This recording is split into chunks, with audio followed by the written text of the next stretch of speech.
All right, we're in Unit 10, and we're on Guided Notes D, the next to last guided notes from the next to last unit that we have to learn before the SOLs. Now, Guided Notes D are about the difference in two squares. There's an abbreviation for that, so I'll show you. Make sure you have Guided Notes letter D out in front of you, and we'll go over those now. This one's actually got 5 examples on it. They are kind of short. All right. So let's see. What is this about? This is about the difference in two squares. Let me fix the lighting. There we go. That's fixed. All right. So how do you recognize the difference in two squares? And dots is the abbreviation for the difference of two squares. How do you recognize it? Well, it's two perfect squares, separated by a minus, separated by subtract. Two perfect squares separated by subtract. How do you factor dots? Well, let me show you the pattern. Let's say a squared minus b squared. That's going to factor into a plus b, a minus b. Why does this work? And I'll show you why this works after we do the first example, okay? After we do the first example. All right, here's the first example, x squared minus 49. Notice that x squared is a perfect square and 49 is a perfect square. In order to be a perfect square, though, make sure the exponents, if you have any, must be even. Must be even. It's not a perfect square if you have an odd exponent. All right, now how does this factor? Well, it's a difference of two squares. You're just going to write two sets of parentheses. What squared, in other words, what is the square root of x squared? What multiplied twice gives you x squared? The answer is x. So you put x there, put x there. What's the square root of 49? It's 7, and you can put a 7 here and a 7 here. One of them gets a plus, one of them gets a minus, and that's all there is to it. Now, the question was, why did this work? Well, if you check your answer, let's check. Let's put x and negative 7 there, x and 7 here. Why does this work? I'm checking my answer. X times x is x squared. X times negative 7 is negative 7x. 7 times x is 7x. 7 times negative 7 is negative 49. Notice we have x squared. The 7x and the negative 7x, they cancel out. That's why this works. And at the end is negative 49. You see how the negative 7x's cancel out? That is why this works, okay? It's because of the box and because the middle terms cancel. All right. Now, this is also, again, this is 9x to the 4th minus 64y squared. Are the exponents even? Yes, they are, 4 and 2. Are 9 and 6 both perfect squares? Yes, they are, and it's the difference. So it's very simple. Just write two sets of parentheses. What's the square root of 9x to the 4th? I know you know what the square root of 9 is. It's 3 and 3.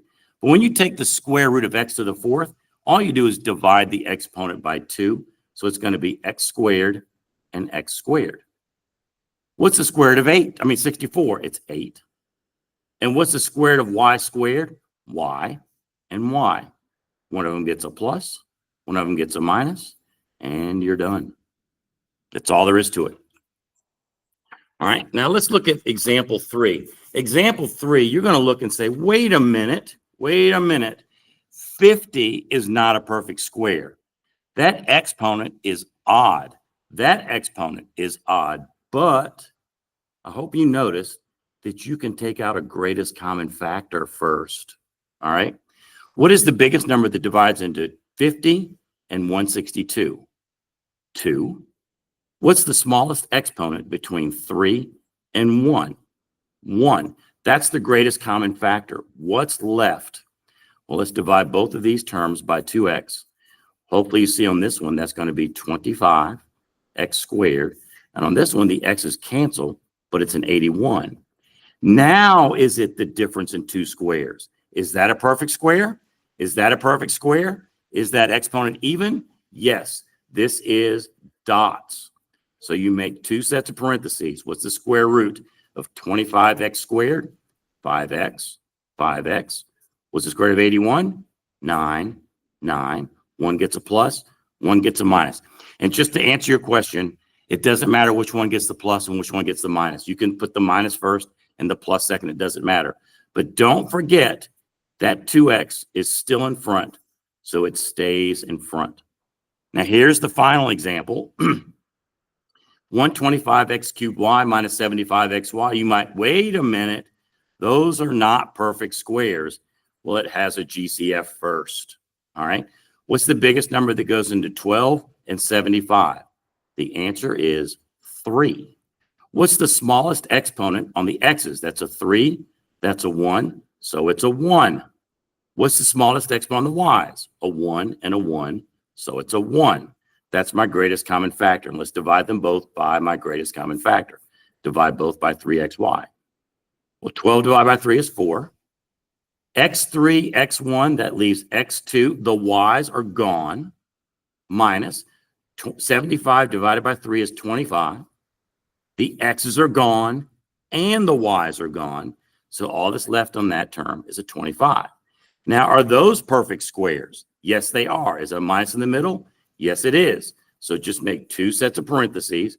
What's the square root of 4x squared? 2x. 2x. What's the square root of 25? 5. 5. One gets a plus, one gets a minus, and you're done. Now, there was one more example at the bottom. X squared plus 25. Now that, what do you do there? Let's see. Let's make them both plus. Let's see if that works, and let's check it. X, 5, x 5, x squared, 5x, 5x, 25. Oops.